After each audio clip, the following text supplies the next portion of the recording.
So this is now just looking at the extra electrolysis that might be asked of you. So a couple of things. What does electrolysis mean? Separating ionic, it has to be an ionic compound using electricity. Stuff like lead bromide, things like that you would have done before. Okay, that's quite a large image going on there, but you would know about panic, positive anode, negative is cathode. Know that lead is Pb2 plus, bromide is Br minus. Know that the Pb2 plus is going to go towards the negative and the Br minus is going to go towards the positive. So that is quite a normal one, okay?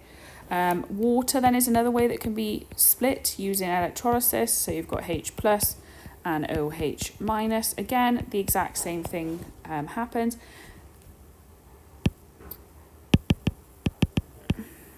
Sorry, I meant O2 minus, okay? Exactly the same thing happens. The negative will go to the positive anode and the positive will go to the negative cathode.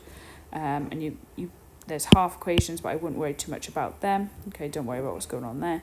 And you end up with, because it's H2O, you end up with twice as much hydrogen as oxygen, okay? You might be asked for chemical test. Hydrogen is lit, splint, squeaky pot. Oxygen is relight, a glowing splint. Okay. The other one then, okay, is something in solution. So you end up with 4 different ions. So if I was doing sodium chloride in solution, I'd end up with Na plus, Cl minus, but I'd also end up with H and OH minus. Okay. So key points you have to remember for this. Hydrogen is less reactive than sodium, okay? Think about your reactivity series. So hydrogen then will go towards the cathode, okay? So only one of the positives can go towards the cathode. Hydrogen is less reactive, so it will go towards the cathode, okay? That means that then you've taken that one out, you know exactly what's going on with that one, okay? Chlorine is more simple than OH, okay?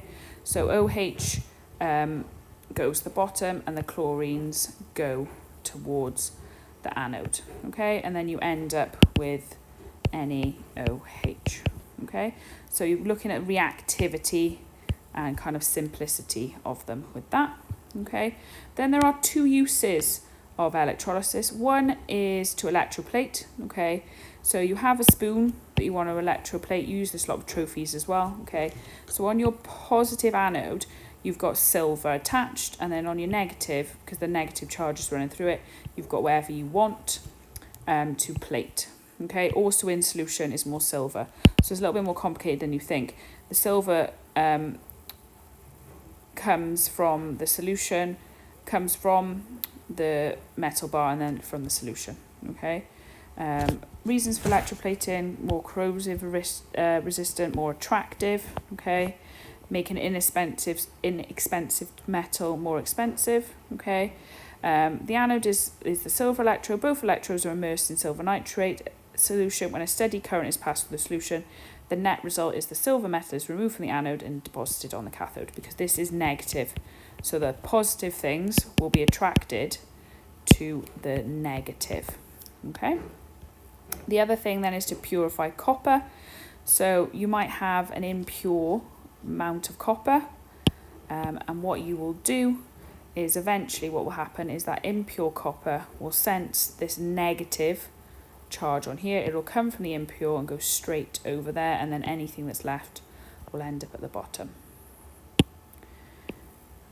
Properties then of different metals, so aluminium, copper, iron and titanium. Okay, kind of thinking about the uses.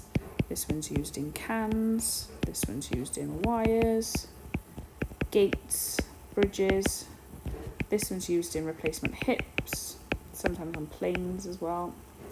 Okay, so kind of link their properties to their uses.